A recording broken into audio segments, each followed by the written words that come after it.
Hello and welcome to this episode of our walk through the book of Proverbs.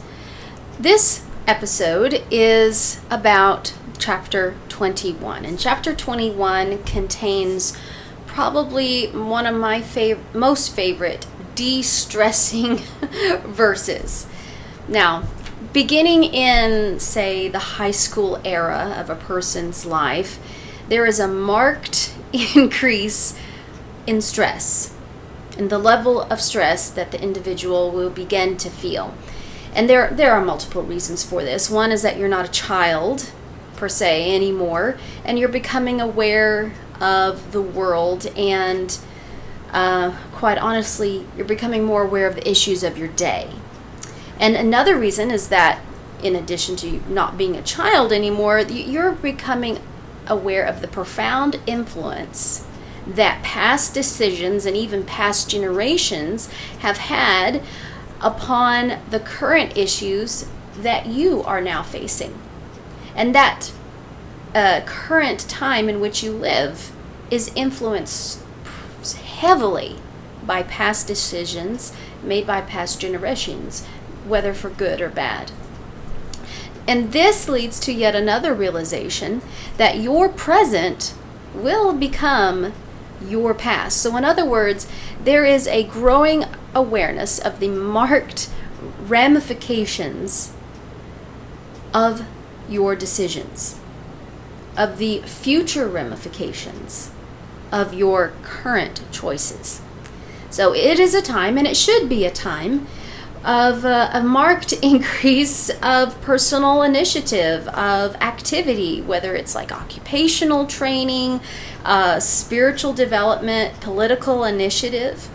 You are weaning off the carelessness. In other words, you do not experience the care or responsibility for certain things, the carelessness of childhood, and into the more cautious and responsibility-centered lifestyle that represents adulthood. And so, in other words, you actually are feeling more stress, but it is a healthy and even a natural kind of stress. So let's define the word stress, and it is defined as follows: pressure placed upon an object, and the object outputs a response to the pressure or stress placed upon it. So the object that we are talking about today, the object in the definition here for today, is you. And the pressure or stress that is being placed on the object, which is you, is life. It is life. So, for example, you experience real pressure of having financial forethought for the future, of financial independence. If you are younger and looking toward that, you are facing the responsibility and for which you have to plan. And then there are also emotional expectations put upon you. Now, when you're 2, temper tantrums are not necessarily okay, but they are expected because you are 2. And they are hopefully corrected. And you are helped to not behave that way as often and eventually not throw temper tantrums. However, when you're 12, you don't get to have the same emotional meltdowns that you had when you were 2. And if you're 22, why, the results of a temper tantrum would be far more devastating. So, moving forward in a person's life, say they have children, there are legitimate demands that a child has upon the parent, be it in their time, their money, their resources, their energy, their emotional support. They have every right to expect love and care over their future. And the same goes for relationships between spouses. There are legitimate demands that they have of each other, be it love, fidelity, etc., etc. And neither of these examples are bad stress, bad demands. In fact, they're natural and quite healthy and honestly self-evident. So, while these stressors are not bad, they are in fact real pressures. Now, stress, real pressure, can be a healthy motivation and normally is what drives us toward maturity. Now, in a past episode, we talked about how to address the issue of having too much stress when we had the topic of overcommitment. We covered that issue. Now, you will never, this side of heaven, eliminate all stress, because that would mean abdicating yourself from responsibilities that are in fact yours. You will have responsibilities, and responsibilities come with pressures and deadlines, for example. And managing these real pressures are what we are going to talk about today. That's the issues we're going to address. So how to de-stress, in general, against normal, natural, healthy, and real pressures, whether it's getting good grades in school or just very, very big, broad terms of having a character of integrity. That's what we're going to cover today, and we are in chapter 21 of the book of Proverbs. Let's begin in verse 31. Proverbs 21:31. It says this very, very well-known verse, but we're going to talk about it today, and it says the following: "The horse is prepared against the day of battle, but safety," also translated as deliverance, salvation, and help, "is of the Lord." Beautiful verse. The horse is prepared against the day of battle, but safety is of the Lord. Now, there are a lot of things that you can say about this verse, and there are many appropriate applications of this scripture. But for today's topic, I'm just going to highlight 2 points. We can count to 2. 1, 2, 2 points for this topic of how this verse relates to it. Number one of 2. Okay. Number 1 says this: the horse is prepared against the day of battle. Now, for analogy's sake, let's make the day of battle life. And the sermon that we will not get into today is that life is a battle. So we're going to just wave at that topic, but we're not going to cover it. And so let's make the horse in this verse you. Yes, you are the horse in this verse for today. Now, in the ancient world, the horse was the symbol of elite military power. If you watch any period movies, whether they are even fantasy, sometimes fictional, completely fictional movies, they will many times, not always, but many times have some scene to where the infantry is bunkered down, hoping and praying that the cavalry will arrive, right? Classic scene, right? Because in those days, in more of the ancient times, horses were owned by common people, but it was far more rare. Rather, horses were generally always, in a broad sense, the possession primarily of nobility. And they were seen as the expression in ancient texts. They were the ancient expression of indicating the might of a king. So, the day of battle is life, and the horse is you. So, the verse says this. Let me read it again. The horse is prepared against the day of battle. In other words, you do have responsibilities when you are facing life, and you do have to prepare for it. And failure to responsibly prepare for meeting an enemy on the battlefield will result in a catastrophic, devastating loss of life, wouldn't it? And in like manner, failure to responsibly prepare to meet the general demands of life and to take it a step further, the battles, be it morally or politically, for example, of your day, will result in a catastrophic, devastating loss of life. And now this loss of life can be figurative, general, specific, not just literal thing. It could be misused and wasted time, missed opportunities. Those hurt. It could be the weakness of resolve to battle morality and to press into having a character of worth. Now, the phrase, the horse is prepared against the day of battle, it's practically imperative in its grammatical structure. The horse is prepared against the day of battle.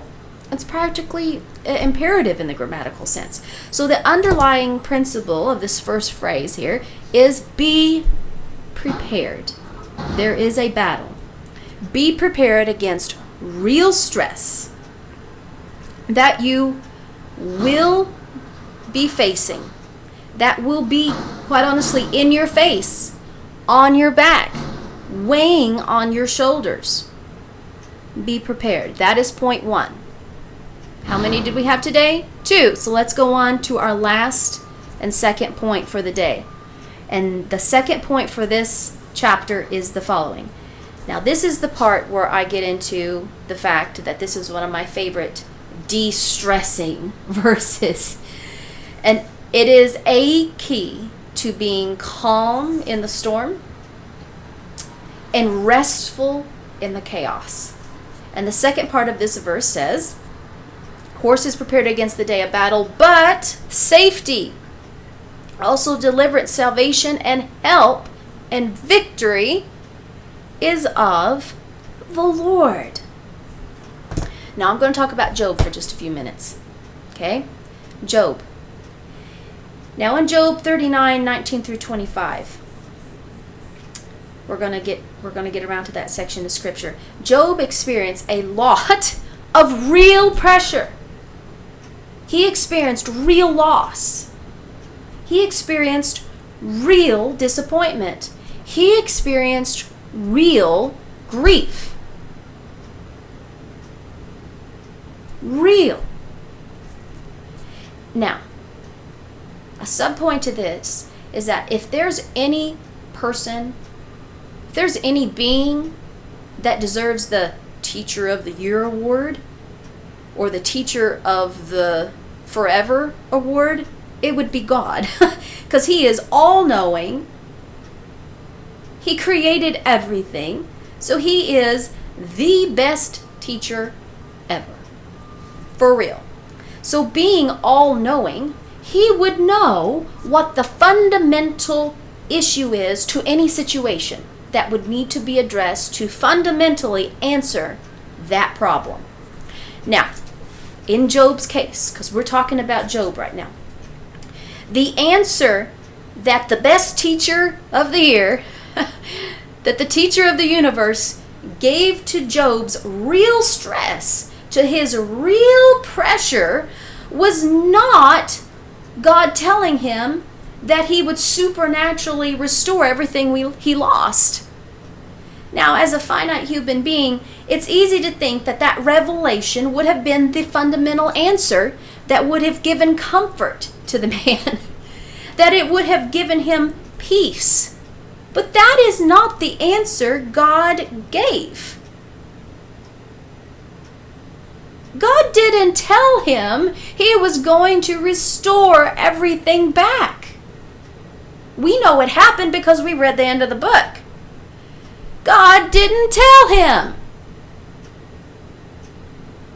So, if God didn't tell him that, that must not have been the fundamental answer to the fundamental issue. Instead, what does God do? Instead, God schools Job by asking him many rhetorical questions that Job obviously knew the answer to. I mean, it's just like a parent asking a child, do you think you should have had your hand in the cookie jar? And the child obviously knows the answer. No. Well, God used rhetorical questions here about his own creation. He asked him many rhetorical questions that Job obviously knew the answer to. But God was trying to make a point and trying to get it into not just to Job's head, but into Job's spirit, the following issue. And it was, he was trying to show him just how big God was. Now, we've all seen shirts and cups and first one marketing thing and another that has the little slogan. It says, relax, I got this, and then it's signed God. So God did not reveal to Job that he would get everything back and multiplied. No, the answer that the best teacher of the universe gave was, I'm bigger than you. I got this. I'm bigger than you. Relax. I got this. I'm God. I created all this. That was the answer that God gave to the intense emotional stress and agony. Yep. Yeah, it was. I'm big. I'm big. I'm powerful. Let's read a section from Job. Job 39, 19 through 25 says the following. One of those rhetorical questions that he was asking Job. Hast thou given the horse strength? Remember the horse that's been prepared for battle. Have you given the horse strength? Have you strengthened yourself? Oh, you horse. Remember, you're the horse for our analogy today. Can you give yourself strength?